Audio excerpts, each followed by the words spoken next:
Hello all, this is a tutorial for the PipeFill module. This one right here in an app called Electrical Calculator. It's available for Android and iOS, however this is the Android version we're looking at today. So let's go ahead and get started. So the first thing we're going to do is we're going to actually scroll up to the top of our menu and go into our Jobs module. All of our calculations will be saved under a job, so we want to make sure we have the right job selected. So in the Jobs module, you can create and delete jobs, and you can also select jobs. So we'll go ahead and select Google for this one, and back out of here with the back button. And now we'll go into the PipeFill module. First thing you'll notice when you come in here is that Google, the selected job, is shown in your title bar. This is to me so you can quickly see what job you're in. This is the same for all modules, just so you're not doing a calculation for the wrong job. So there's Google listed up there, our selected job. And now we're going to select our pipe fill. We can do multiple pipe fills per job. And to look at our pipe fill list, we simply select the icon here or the heading. And it'll bring a list of all our pipe fill calculations for the Google job. So let's go ahead and do one of our branch circuits. So let's say kitchen equipment branch 1. You can, of course, create pipe fills here and delete them, same as the job fill module. But we have our kitchen equipment branch 1 selected, so let's go ahead and back out of here. And you'll see now our selected job Google and our selected pipe fill kitchen equipment branch. Well, I got cut off a bit, but branch 1.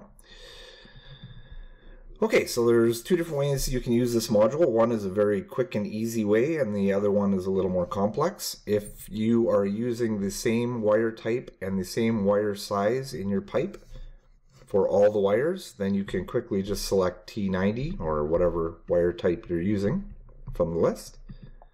And you can select the size of wire. So let's say number 10 T90, and that's all you need to do for the first way to use this module.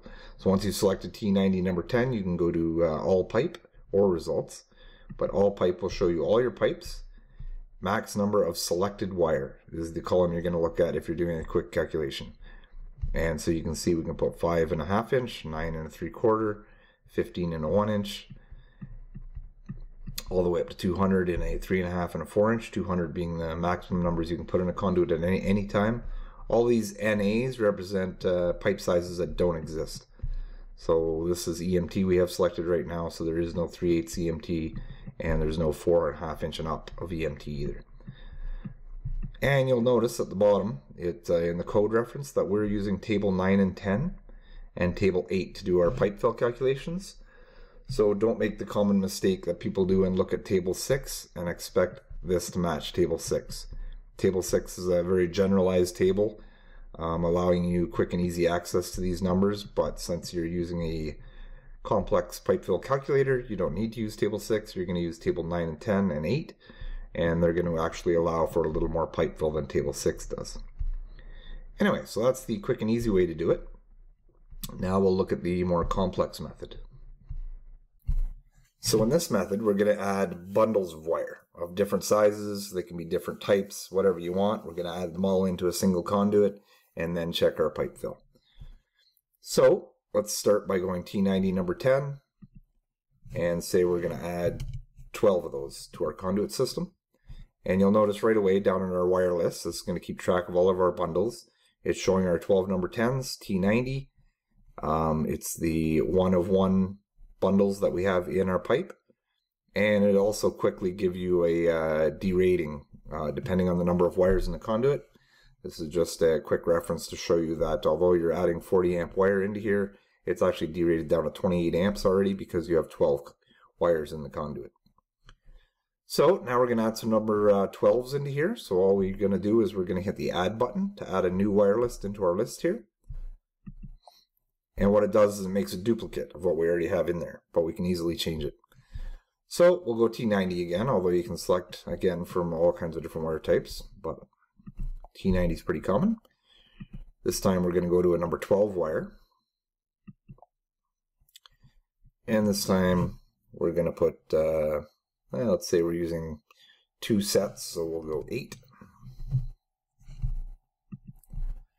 And now you'll see our second wire bundle is 8 number 12 T90s. And our duration is going to keep going down as we add wire. So you might want to use your arrows to go back to your number 10s. But you can see the duration is still set at 70%, so the number didn't change yet. But these arrows allow you to select through your wire bundles, and as you do, of course, the selections will change up here. So we have 2 bundles right now. And of course, we can delete a bundle. But let's go ahead and make a third bundle, just to show how. So again, we just hit the add button. Now we have 3 of 3 bundles. And now you'll see our duration's gone down to 60% because we have more wire in the conduit. So let's add, say, some number 8s. Let's add 3 of them. Okay, now we're back up to 70% because our number of wires went down to 3. So now we have 3 wire bundles in here. We have 12 number 10s, 8 number 12s, and 3 number 8s. So let's go ahead and do that as our calculation. So we'll go ahead and click on results. So within this tab, it's going to show you your quick results. It'll show you the total number of wires that are calculated in your conduit. So we have a total of 23 wires in this conduit. It's going to give you the area of all that wire. So all that wire together, the cross-sectional area is 302.3 millimeters squared. This is a good reference to your pipe area, which we'll see in a minute here. Now you need to choose your conduit type, because all conduit types have different cross-sectional areas. So in this case, we are going to use EMT, but you can use rigid, PVC, flex, everything's here. But we'll keep it on EMT for now. It's going to give you your percent fill allowed, which is typically 40%. I believe if you have 1 wire or 2 wires in the conduit, that changes. But anything over that is 40% fill is the allowable filled. So out of all 100% of your pipe area, cross-sectional area, you're allowed to only use 40% of it. Now it's going to show the percent filled. So with our 23 wires we have in the conduit, we're 32.1% filled based on the minimum pipe size, which is 1.25 inches or 35 millimeter. And it's going to show our pipe area for that 1.25 inches. Cross-sectional area is 940 millimeters squared. And remember, every screen at the bottom has in the footer has a code reference. So this is all the results you're really going to need, but if you do want to see all pipe at once, you can go over to this all pipe section. And this is now going to show, you can now ignore this one since you're doing pipe wire bundles. You're doing all different sizes of wire, or maybe all different types of wire. So this can be ignored now. These are just quick results based on just the selected wire. So we're going to look at this, percent fill of all wire. So again, there's no 1/2 inch EMT, so that's NA. And then as we go down, any red background result is a result that is over 40% and is not allowed.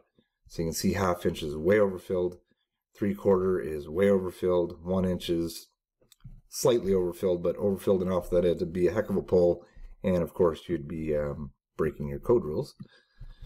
So our first allowable pipe is 1.25 inches. It's 32.1% filled, and then you'll see as you go up, of course, the fill will go down as your pipe size goes up.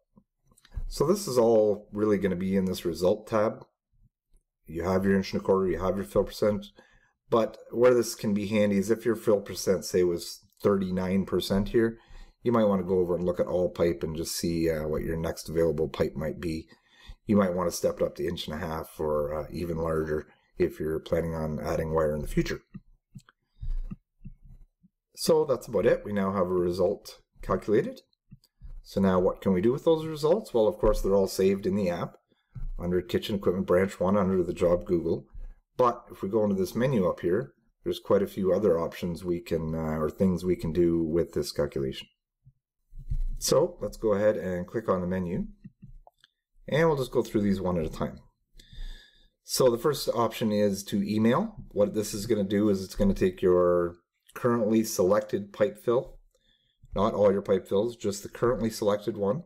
It's going to open your email browser or client, and it's going to create an email, and it's going to put all those results into that email for you, and then that'll allow you to email that off to well, whoever, to someone in the field if you're a guy in the office, or maybe back to someone in the office, or you might just email it to yourself for reference. Next on the list is email as CSV. What this is it emails as a spreadsheet file, a file that will open in any spreadsheet. The CSV stands for comma separated value, which is a common spreadsheet format. Will open in any spreadsheet as far as I'm aware. And what it's going to do is it's going to do multiple calculations. So it's going to take all your pipe fills for the Google job. So I can't remember how many we had there, but it doesn't matter. You have 10, you have 20, 30. It's going to take them all. It's going to put them into a CSV file and attach it to an email. And you can, again, send this to whoever you want. Once you have that open in a spreadsheet, you can format it however you want. And it's quite convenient for emailing large numbers of calculations. The help option here is going to open our online PDF user manual for this module. So if you're not too keen on the video tutorial and you want to read through a text manual, this is our text manual right here. Print is going to attempt to send the selected pipe fill only, so a single pipe fill calculation, the selected one, and it's going to send it to your printer. It's going to open your print dialog where you'll be able to print it as a PDF, or if you have proper print software installed, you'll be able to send it directly to your printer and print it out. Recalculate is just going to run the calculation function for the app. So it's basically, like it says, it's going to recalculate your calculation here. This is in all our modules, and it just comes in handy a lot of time if you've modified the calculated results that are in the calculation. If you've modified things and you can't really remember what you modified, or you don't want things modified anymore, recalculate will change all your modified values back to their calculated state. Reset is much more destructive. It's going to completely reset the current calculation to default values. So it's going to change everything you've changed back to default and completely reset that single calculation that's selected. Video tutorial, well, you're watching it right now. This is the link to the YouTube video tutorial for this app, which again you are watching. And the cancel at the end here is just going to cancel out of this menu. And so that's about it for this module. Thanks for watching, and I hope you have a great day.